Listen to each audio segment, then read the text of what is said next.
Myths in pregnancy series లో ఇవాళ మనం మిత్ నంబర్ 3 డిస్కస్ చేసుకుందాం. అదేంటంటే ప్రెగ్నెన్సీలో ఇద్దరు తీసుకునే ఫుడ్ తీసుకోమని చెప్తుంటారు. అలానే ఇంట్లో వాళ్ళు ఫోర్స్ ఫీడ్ కూడా చేస్తుంటారు. అదంతా అవసరం లేదండి. Hello everyone, this is doctor Shravanthi, obstetrician and gynaecologist. ఇవాళ మనం డిస్కస్ చేసుకోబోయే టాపిక్ ప్రెగ్నెన్సీలో ఎంత అమౌంట్ ఆఫ్ ఫుడ్ తీసుకోవాలి, అలానే ప్రెగ్నెన్సీలో ఎంత వెయిట్ పుట్ ఆన్ అవ్వాలి. అదేంటంటే ఫస్ట్ 3 months ఆఫ్ ప్రెగ్నెన్సీలో మనం నార్మల్ గా కన్సీవ్ అవ్వక ముందు తీసుకుంటాం కదా, అంతే అమౌంట్ ఆఫ్ ఫుడ్ సరిపోతుందండి. తర్వాత 4th, 5th, 6th month of ప్రెగ్నెన్సీలో ఒక 300 కిలో క్యాలరీస్ ఎక్కువ యాడ్ చేసుకోండి.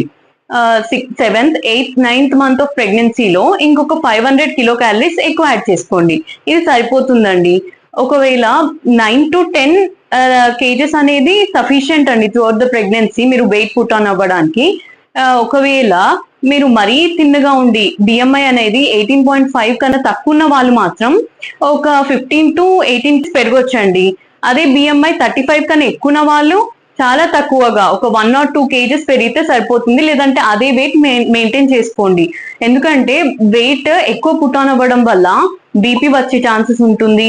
మళ్ళీ నార్మల్ డెలివరీకి చాలా కష్టం అవుతుందండి. ఎందుకంటే ఫ్యాట్ ఎక్కువ డిపాజిట్ అయ్యి మజిల్ అనేది అలానే ఉండడం వల్ల మీకు బేబీని పుష్ చేయడం కూడా చాలా కష్టం అయిపోతుంది. I hope this video is helpful. Thank you.